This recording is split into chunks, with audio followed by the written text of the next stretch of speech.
Assalamualaikum warahmatullahi wabarakatuh. Perkenalkan, nama saya Syafadi Fasyaira dan pada video kali ini saya akan mempresentasikan eh, infografik tentang apa itu manajemen proyek TIK.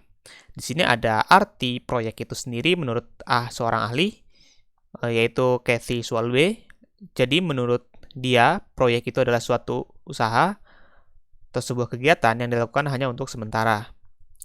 Lalu, apa itu manajemen proyek? Manajemen proyek itu adalah hal yang dilakukan untuk mengelola proyek tersebut. Apa saja yang dikelola akan dilakukan sebuah perencanaan seperti planning atau pengorganisasian dan penempatan staff-staff atau orang untuk mengerjakan sesuatu yang telah direncanakan tersebut. Lalu di sini ada arti yang sesungguhnya untuk manajemen proyek TIK, yaitu adalah sebuah kegiatan untuk mengelola proyek seperti tadi dengan menerapkan sistem informasi dan juga teknologi. Hal ini bertujuan untuk mengontrol jalannya proyek agar berjalan lancar dan juga tepat waktu. Dan di sini selanjutnya ada karakteristik dari proyek dan juga operasional. Di sini ada sekaligus dengan perbedaannya. Jadi proyek itu karakteristiknya adalah mendukung kebutuhan organisasi, bersifat sementara, dan juga berhenti dilakukan ketika tujuan dari proyek tersebut telah tercapai.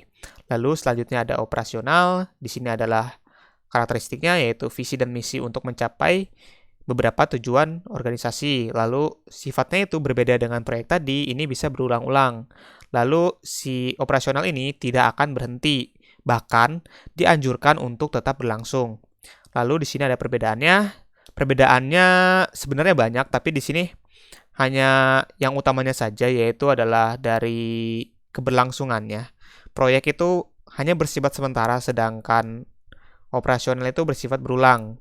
Dan juga proyek itu hanya dikerjakan dengan waktu yang relatif pendek, sedangkan operasional itu dengan waktunya yang cukup panjang, seperti itu.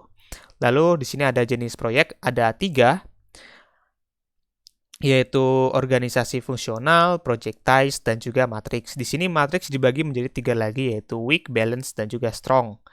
Pertama saya akan membacakan yang organisasi fungsional terlebih dahulu, yaitu adalah staff yang dikelompok. Jadi si proyek ini dikelompokkan, si staffnya dikelompokkan berdasarkan keahlian dan fungsinya. Sedangkan yang projectized itu disusun berdasarkan adanya sebuah proyek. Lalu di sini ada matrix.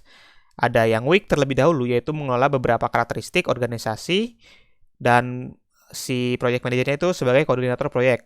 Lalu ada yang balance, jadi mengenal kebutuhan project manager, tapi si project manager ini tidak memiliki wewenang yang penuh. Sedangkan yang strong ini karakteristiknya seperti projectized, tapi si PM ini, project manager, dia itu memiliki wewenang yang banyak seperti itu. Lalu selanjutnya ada manajemen proyek. Di sini ada 4 tahapan untuk prosesnya ini, yaitu ada proses inisiasi, proses perencanaan, dan proses eksekusi, juga proses pengontrolan.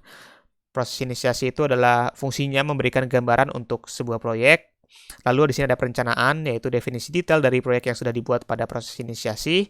Lalu eksekusi, yaitu tindak lanjut proses yang sudah didokumentasikan. Dan juga pengontrolan, ini kegiatan untuk mengontrol apakah si perencanaan ini, rencananya ini berjalan sesuai dengan yang sudah ditentukan, seperti itu. Lalu di sini ada beberapa sertifikasi juga untuk project manager. Yang pertama itu adalah PMP. PMP ini diberikan oleh PMI, dan PMP itu adalah Project Management Professional. Lalu di sini ada PRINCE 2 atau Project in Controlled Environment, dan juga Agile PM, yaitu Agile Project Management. Selain itu, ada juga tools untuk project manager, untuk project management, yaitu adalah MS Project, Microsoft Project, lalu ada Trello untuk mengatur sebuah kayak gimana ya Trello itu, untuk mengatur kegiatan-kegiatan, jadi untuk siapa itu bisa mengerjakan yang mana gitu, untuk mengetahui hal seperti itu. Lalu di sini ada Slack yang fungsinya sama kayak untuk berkomunikasi seperti chat seperti itu. Lalu di sini ada Gantt project dan masih banyak lagi. Mungkin hanya itu saja yang dapat saya sampaikan. Mohon maaf bila ada kesalahan. Assalamualaikum warahmatullahi wabarakatuh.